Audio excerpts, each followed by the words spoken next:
त्यो रणनीति अनुसार एनइडी आइआरआई भन्ने संस्था एकदम मरेर लागि परेको छ। यहाँदेखि सबै हाम्रा लिडरहरूलाई, लिडर भनाउँदाखेरि के को लिडर हुन्थे तिनीहरू, बिक्ने, तिनीहरूलाई लगेर ट्रेनिङ दिएर यसो यसो गर्नुपर्छ भनेर सिकाएर पठाएर आज देशको हालत यो बनाएको छ। र जतिखेरसम्म नेपालमा राज संस्था थियो, पशुपतिको देश भनेर चिन्थे, सगरमाथाको देश भनेर चिन्थे, माता दुर्गाको देश भनेर चिन्थे। वेद लेखिएको ठाउँ, वेद पछि वेदको बच्चा हो क्या विज्ञान भनेको, विज्ञानको आमा हो वेद भनेको। यो तपोभूमि हो। तर जुन हिसाब किताबले यो तपोभूमिलाई, यो तपोभूमिमा बसेर मिलेर बसेको समाजलाई आज भड्काउनलाई जुन हिसाब किताबले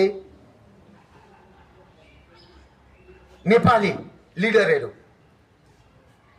यिनलाई के लिडर पनि भन्नु, पैसामा बिक्ने सजिलो रहेछ क्या नेपालीलाई किन्न, सजिलो।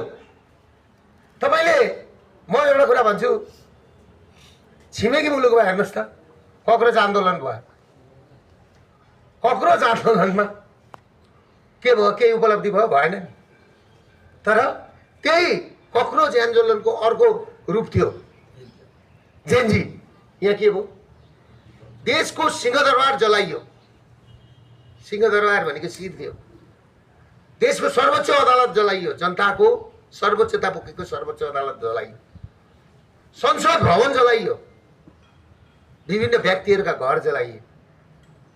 घर जलाएर खरानी बनाएर आएको मान्छेलाई आज नेपाली जनताले फेरि के गरे, अनुमोदन गरेर सत्तामा पुर्याए।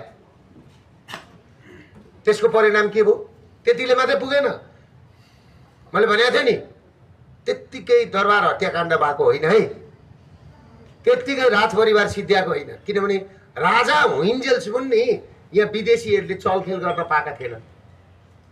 यो कुरा बुझ्नु पर्यो।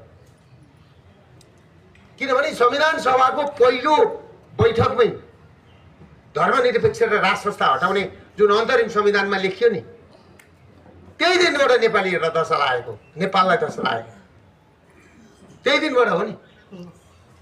र अर्को दोस्रो कुरा के हो भन्दाखेरि